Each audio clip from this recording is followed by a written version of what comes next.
Thanks very much, Rachel.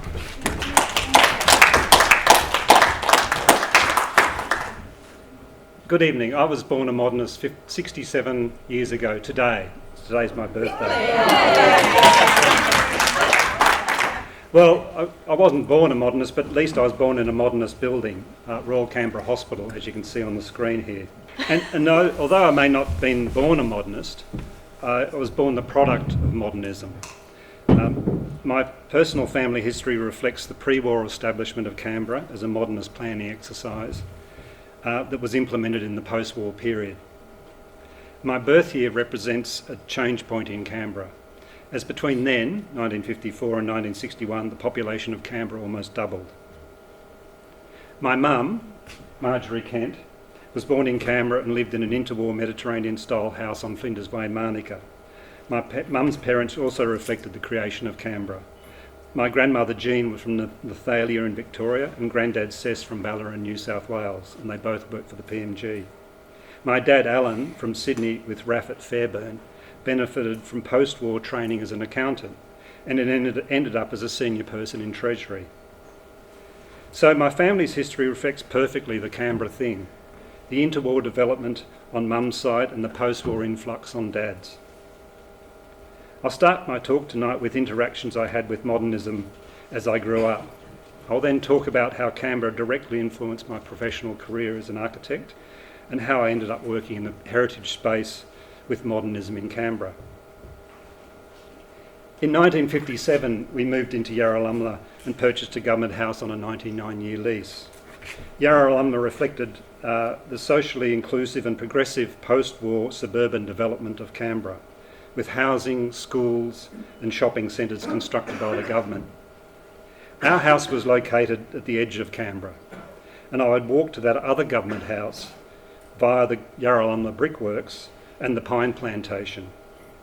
My photo of the horse here, who lived at the end of our street, reflects both the space and the bush beyond.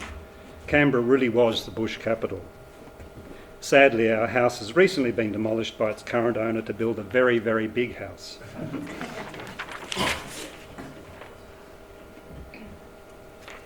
I went to school, preschool at Hill Corner Preschool with its modernist skillion roof, and then to Yarralumla Primary, constructed in 1957, with its super functional layout and its super wide central corridor. It is now an English-Italian school with the wide corridor. Guess what? It's now called the Piazza. Modernism could beautifully redefine the use of space, and as demonstrated by the corridor at Yarralumla. You can see that on the photograph here. I experienced the before and after of the physical change point in the making of Canberra with the flooding of Lake Burley Griffin. Before, I remember the sandy beach beside the Molonglo below Black Mountain. Then our school being taken in and through Scrivener Dam as it was constructed in 1963, and later the fun of trout fishing in Western Park and sailing on the lake. To me, the essence of the Griffin plan is melding a new city and an existing landscape.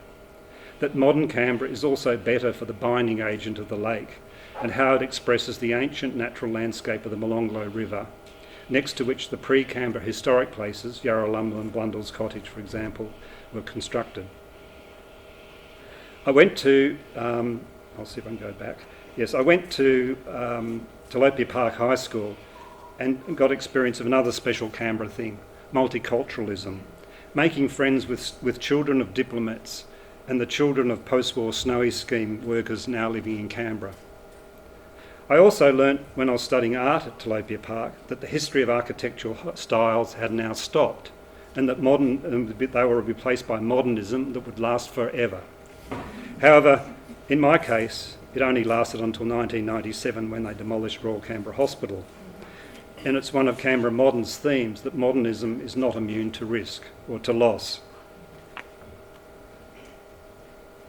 Living in Canberra, I had time to appreciate modern structures, such as when I went waiting to pick up Dad at Treasury, I engaged with this great 1969 sculpture by Norma Redpath, an example of the important relationship between art and modern architecture in Canberra. Quality is something you can experience without being told about it. That is what the cinema centre provided me. Although my parents would not allow me to accompany them to see Dr. Zhivago, the first movie there in 1966, because of some nudity, I did see Woodstock. I've always remembered the quality of the seats in particular. They made you feel special. In 1973, I moved to Sydney, and after a false start studying civil engineering at New South Wales Uni, I moved back to Canberra and completed a degree in architecture at what's now Canberra University. My university holiday jobs included a number of up-close and personal brushes with modernism. Working as a professional window cleaner, I washed the outward-leaning, what seems to be having its own life here. This is right. No, it's not. Yeah, this one here. Yes, this is the university jobs. Working as a professional window cleaner, I washed the outward-leaning windows of the CML building in the centre there in Civic, and most days I did the windows of the Monero Mall. I enjoyed especially the warmth during midwinter holiday work inside the mall. As a builder's labourer, I got to use a 5-pound hammer to knock the edges off the concrete walls formed up with corrugated iron on the Defence Department Campbell Park offices on the right here to create a more natural brutalism. I also worked as a plan printer in the basement of John Andrews' Cameron offices in Belconnen. This is another one of my genuine I really loved it experiences, not coloured by theory. I really loved its courtyards, each with a planting theme, and its roof gardens. It was very special to realise that as a worker, this place was designed for you to enjoy. At uni, for design projects on sites that were currently sheep paddocks, the lack of urban context did start to rattle me.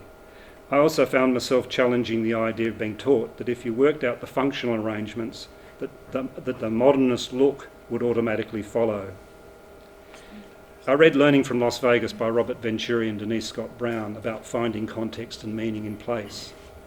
This eye-opener was relevant when we did a study of Bateman's Bay, including community consultation, to find out what ticked down there.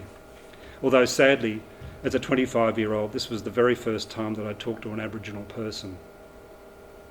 My search for context had demonstrated to me that there was something after modernism. It was called postmodernism, a style that I'm still currently mentally afflicted with. My quest for design context in places led me to a final year's study of Goulburn and the design of a civic centre there. The postmodern Goulburn Civic Centre that I designed retained my great-uncle's Federation House that sadly ended up being demolished for the real civic centre designed by Cox Architects.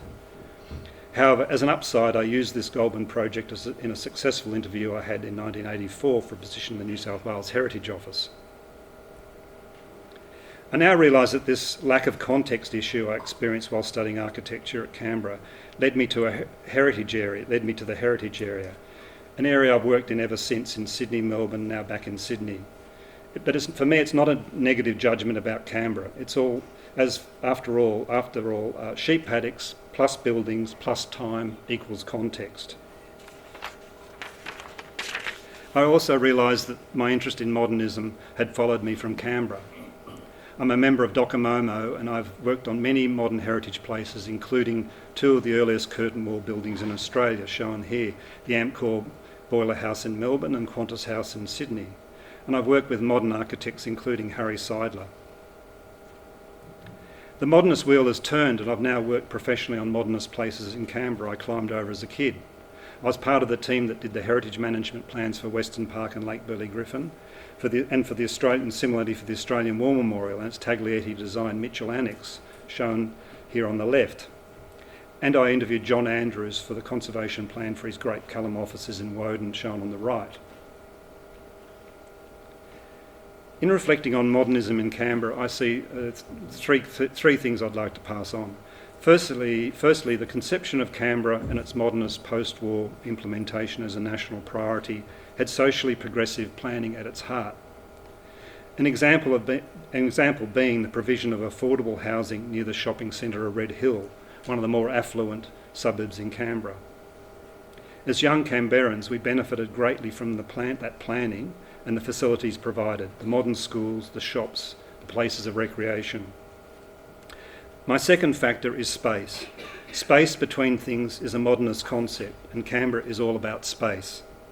The foundation natural landscape, including the surrounding hills, together with the created landscape spaces in and around Canberra, provide a breathing space for and a foil to the modernism that is the warp and weft of Canberra's fabric. The buildings and design landscapes are calm and restful in combination with the serene beauty of the foundational landscape. The relationship of space is expressed in Canberra at multiple levels. Within and between buildings, Cameron offices, around buildings that emphasise a natural setting, the Australian War Memorial, around and between functional areas, Lake Burley Griffin, between the town centres, between the city and its mountain setting, and finally the broader rural regional setting of the bush capital. The third factor for me is the concept of innovation and quality that are the key of Canberra's planning and construction history. In addition to the progressive social planning at the citywide scale, there were also aspects relating to buildings and spaces that related in high quality outcomes.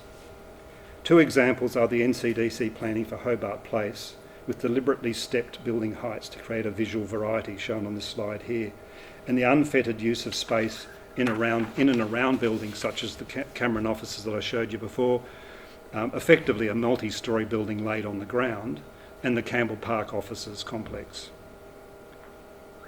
In the mid-1980s, my dad was involved in the inquiry that led to self-government for the ACT. In a democratic sense, the answer is obvious regarding separating the territory and national parts of Canberra. However, for me, there is a danger that the innovative gems of social planning, landscape and buildings will be lost sight of in corporate memory and therefore put at risk.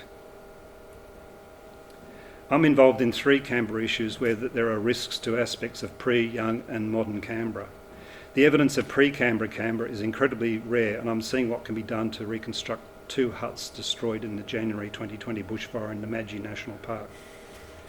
In relation to young Canberra, I've been doing my best to stop the Australian War Memorial redevelopment that I believe will impact the Griffin land access, as well as result in the loss of the memorial as a freestanding national shrine. Hear, hear. Thank you. In relation to modern Canberra, participating in the National Capital Design Review panel for the development of Darwin Place, I've been raising the importance of NCDC planning for this and other areas in Canberra. In conclusion, I've kept strong connections with Canberra. My parents were here until they passed away, and a brother and sister and their families live in Canberra, and I have heaps of friends here. I feel that the third of my life spent in Canberra had a strong influence on the other 2/3, including my interest in heritage and modernism. I remember a quote by Malcolm Muggeridge or someone similar, that Canberra is the existential capital of the world. It exists without really existing. My take is that was meant that it's not the same as other places, and it should be. For a while I bought that idea for a while, as if the framework of Canberra just needed to be filled in with Sydney density and Melbourne laneways. But maybe it doesn't need to be, and the difference and the quirky details are important to what makes Canberra. The high quality modernism certainly contributes to Canberra's rarity. One thing I strongly believe, as put forward by Professor Ken Taylor, is that the Griffin design for Canberra is deserving of World Heritage listing, especially in the face of the now almost approved War Memorial development. Thank you.